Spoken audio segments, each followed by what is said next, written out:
गाँव वैसा रहा नहीं, लेकिन मैं मतलब फुलेरा भी देख के ना हम्म, मुझे लगता है कि फुलेरा बहुत अच्छा गाँव है। हम्म, गाँव वैसा रहा नहीं, गाँव में लोग ही नहीं रहे। हम्म। गांव में ट्रू। भी अब व्हाट्सएप आ ही गया ना, सब अब WhatsApp बीमारियां आ हर गया है। जगह है तो भाई, गांव अलग अलग दुनिया गाँव में में चल ज्यादा रहा है। चरस है वहाँ मोबाइल लोग का। ज्यादा फेक न्यूज के शिकार हैं। नदियाँ चली गई। नदियाँ हाँ। चली गई हैं अभी तो। गाँव में एक नदी होती थी जिससे सारा रेत निकाल लिया हम्म सूख गई ये नदी। बालू माफिया ने, और मिट्टी हो गई, कीचड़ हो गया, नदी सूख गई। अब गांव में पहले लोग नेकी करके उसमें दरिया में डालते डाल थे, अब देते थे। फेसबुक पे डालना पड़ रहा है सबको। और है, मैंने आप सही कह रहे हैं। अच्छा, जो भी काम हो रहा है फेसबुक पे हो रहा है। नदियाँ चली गई गांव से बहुत। अभी एक और शूटिंग कर रहे थे हम लोग, तो दरअसल वो एक और ही गांव था, बहुत बहुत पुराना सा था।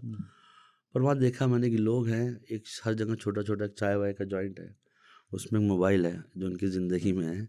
पानी नहीं है, पानी के बड़ा हर जगह वो है, दूर हो गया है तो बस। रिंकी जो है फोटो खींच रही हैं हाँ कि जो मैडम है वो झाड़ू दे रही हैं गांव साफ करने के लिए, और उसको फेसबुक पे डाल रही हैं। नहीं, गांव की कुछ इमेजेस थी ना, जैसे मैं भी गर्मी की छुट्टियों में ही गांव अधिक गया हूँ। जैसे आप सुबह सो कर के उठें तो आप देखेंगे कि एक दादा नाना टाइप के व्यक्ति आपके पड़ोस के, आपके घर के, दातुन करके या खंखारते हुए लोटा ले करके दिशा मैदान जा रहे हैं, किसी ने टोका या कुछ है तो ये भी डायलॉग चिपका दिए कि तुम लोग सब मोबाइल चार्ज करता हो, सवेरे उठ के हम पेट रिचार्ज करते हैं। तो गए अपना आए, फिर वो तहमद, वो गांव की पहचान हुआ करती थी कि वो तहमद लेकर के आए। गांव के किरदार, एक बाबा थे जो जिनका तकिया कलाम था, वो बोलते थे हर चीज़ में बड़ा अनादर है। किसी भी चीज़ पे उनको दुनिया में शिकायत हो, हाँ, कि बड़ा अनादर है, आजकल की बहुएं घूंघटे नहीं कर रही, बड़ा अनादर है। सरकार से भी शिकायत में ये सड़क नहीं बन रही 3 साल से, बड़ा अनादर है। मुझे लगा ये कितना हर जगह फिट हो जाने वाला सा तकिया। भाषा जुबान के नज़रिए से शहरों और गांवों में अलग अलग तरह की समृद्धि थी। यहाँ की भाषा ज़बानी समृद्धि अलग थी, पर गांव में जाकर के ज़ुबान के नज़रिए से आप बहुत कुछ हासिल करते थे। वो अब एकदम चेंज हो गया वो। शहर से जितना दूर आप जाएंगे ना, हाँ। शहर के पास अगर कोई गाँव है तो ठीक ठाक होगा, और दूर जाएंगे आप बजाएंगे तो आपको वो चलते चलते आपको बुरा हाल मिलता रहेगा। हाँ। अगर आप 60 किलोमीटर के रेडियस में एक शहर के, तो आपको ठीक ठाक से गाँव मिलेगा। क्योंकि शहर के आने जाने वाले आना जाना मेंटेन करके रहेगा। रखे हैं। 80-90 के अंदर आपने 20 किलोमीटर गाड़ी चला ली अंदर, तब समझ में आएगा कि अच्छा बजरी पड़ा के छला छोड़ दिया गया है। हाँ। वो हैंडपम्प खाली दिखने लगता है ना, हाँ। अब बेफालतू की साइंस में लगा है वो हैंडपम्प। हमें लगता है लगा दिया गया था, पानी निकल भाड़ में लगा दे है कि नहीं। मतलब कोटा आया था, कोटा पूरा आया था, कर। लगा दे, क्योंकि बहुत दूर है पानी भाई आपसे। किसी पूछते पाछते ना, ये लोग पूछे भी नहीं किसी, पानी आ रहा है, नहीं यहाँ लगा दो। अब ना आए चाहे ना आए। सही में उन्हें से चाय के जॉइंट नहीं होते हैं कि चाय के दुकान बगल लगा दो यार, इन लोगों को चाय पीते हैं ही, पानी ले लेंगे।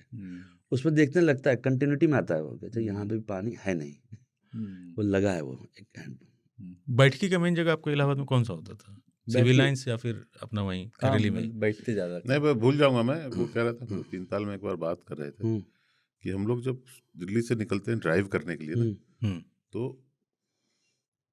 टाइम ट्रैवल करते हैं, डिस्टेंस नहीं। एक टाइम ट्रैवल की जो मशीन होती होगी, वो हो या ना हो, अपनी गाड़ी उठाइए, 21वीं सदी से निकलेंगे, गुड़गांव क्रॉस करेंगे, 20वीं में चले जाएंगे।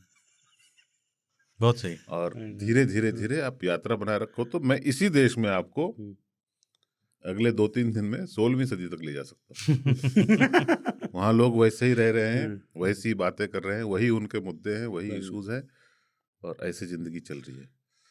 हाँ, अब बैठने बिल्कुल वाली सही। बात नहीं, एक्चुअली क्या है, वो जो बन रहा है ना, जिसे क्या बोलते हैं, एक्सप्रेस वे, वो अब मुझे लगता है इन टोटलिटी आपको दूर से अलग बता रहा है।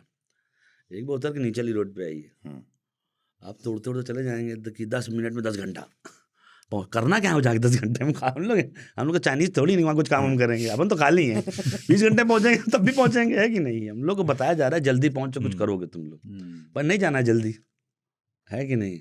जब उसके नीचे आप जाएंगे ढूंढेंगे तो कुछ और हो चुका है उस चीज़ का। वो ऊपर ऊपर से दिखता रहता है, वो नीचे जाइए थोड़ा 20 किलोमीटर गाड़ी चलाइए, तब समझ में आएगा कि यहाँ नहीं हो रहा है कुछ भी, बैठे हैं लोग। पहले जब दिल्ली से चंडीगढ़ जाते थे तो पानीपत से गुजरते थे जी, और हम लोगों का प्राण जो है ना, वो गले में रहता था कि कोई डाक ना जाए। नहीं यार, इतना ट्रैफिक, इतना किचकिच, इतना दुर्गंध, इतना धूल। एक हाईवे था जी। पर दोनों तरफ दुकानें, रात में भी। अभी पानीपत आप देखते नहीं है, गुजर जाते हैं। ऊपर से निकल गया। ऊपर फ्लाईओवर बना हुआ है, अब तो कानपुर में 30-30 किलोमीटर का फ्लाईओवर है। आपने कानपुर देखा ही नहीं, फिर शहर, हाँ कानपुर से गुजर गए ऊपर से। ऐसे ही हम बहुत सारी समस्याओं के ऊपर से गुजर जा रहे हैं अब, क्योंकि हमसे समस्याओं का हल नहीं निकला है। तो हम देश में हमने ऐसी व्यवस्था की है, अभी सुना कि बॉम्बे से अहमदाबाद बुलेट ट्रेन चलेगी। भाई, वो मतलब मैंने देखा उसको बनते हुए, ये होगा क्या उसको समझ में नहीं आ रहा है। चलेगी तो क्यों? इतनी जोर से क्या पहुंचना है? इस देश में बुलेट ट्रेन क्यों बनाना है? जोर से पहुंच क्या करेंगे? हवाई जहाज तो है ही, इतनी जल्दी है। तो मुंबई से अहमदाबाद, सूरत, सब जगह हवाई अड्डा बना हुआ है। बढ़िया एरोप्लेन रोड्स लो, हैं उनके। गुजराती आदमी, अमीर आदमी, यार अपना प्राइवेट जेट से जाओ, क्योंकि उतना ही पैसा लगने वाला बुलेट ट्रेन में। मुझे लग रहा है वहाँ जगह है। जैसे मेरी मैं उठूंगा सुबह तो आराम से उठ के, मेरी जिंदगी यार ऐसे, हम सब की ऐसे ही ना।